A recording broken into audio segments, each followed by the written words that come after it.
Welcome to Hidden America. Today's video is called Ancient Kemet and the Law of Seven. Ancient Kemet, or Egypt much later on, was the basis of all philosophical and spiritual teachings, all belief systems. The Greeks studied in Kemetic temples, and the Romans eventually learned from the Greeks. Numerology was very important in Kemet.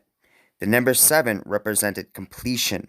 Much later on, the Holy Bible stated that Almighty God rested on the seventh day after completion.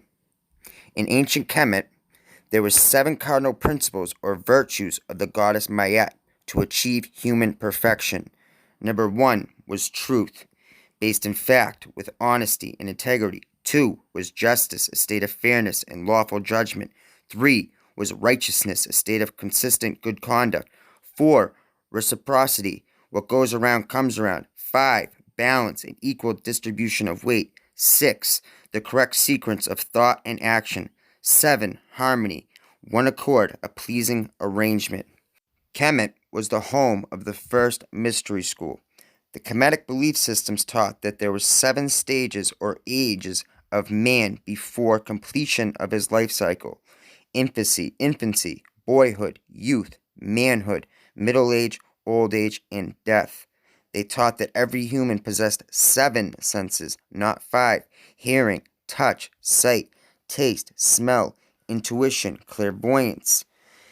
In Kemetic temples, where the Greeks were students, including Plato, Pythagoras, most people say Jesus, they taught 7 liberal arts, which is the basis of the current worldwide system. The 7 courses were grammar, arithmetic, rhetoric, dialect, geometry, astronomy, and music.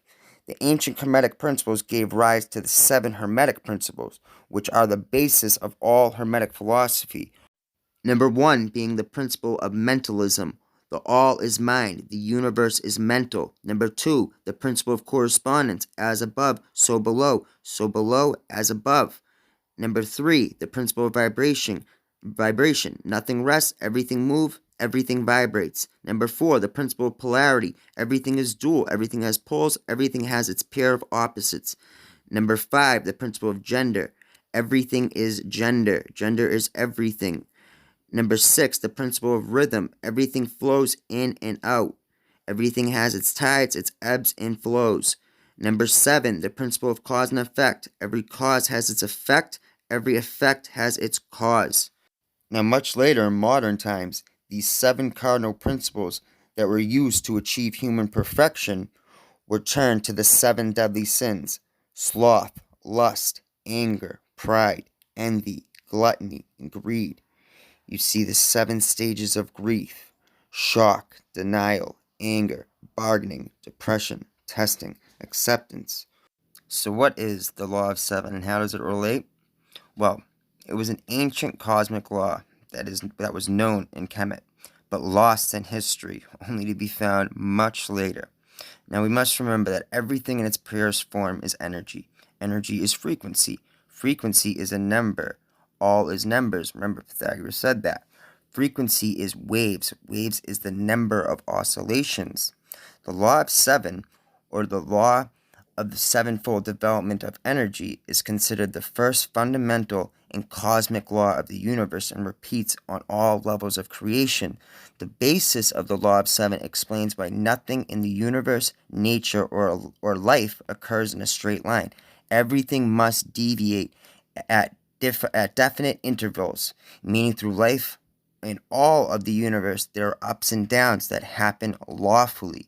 This law is expressed as the symbol of the enneagram, real similar to the Volkswagen symbol. Now, if you're familiar with the law of 1, Ra did not consider Earth a dimension. He called it an octave, meaning we are all tied into the same frequency. In order to understand the full meaning of this law, it is necessary to regard the universe as consisting of vibrations.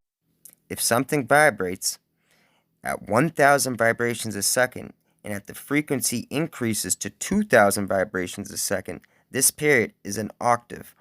When the law of 7 is applied to music, the period is divided into 7 notes and a repetition of the first note.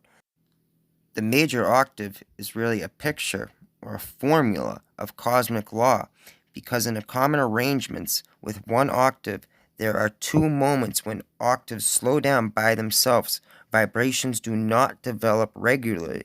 In the major octave, this is shown by the missing semitones. This is a beautiful picture of cosmic law. But this law is not restricted just to music. This law is necessary to understand because it is reflected in all aspects of creation. If there was no law of seven, everything in the world would go directly to its final conclusion. But because of the law of octaves, everything deviates. This is shown in nature.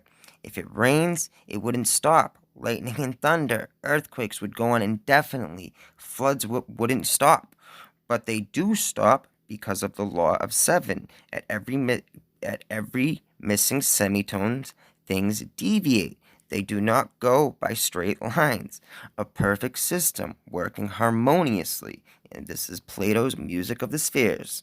This law is reflected in our day-to-day lives as well, and it's deeply tied to our psychology, how we think and act mentally, physically, spiritually, everything. So it's very important to understand this law. And I know it can be a somewhat confusing concept, but I just wanted to introduce it. I hope this was informative. In a nutshell, everything deviates, nothing goes in a straight line. Life has its ups and downs, and it's lawfully, believe it or not. But thank you guys for watching. This was Hidden America.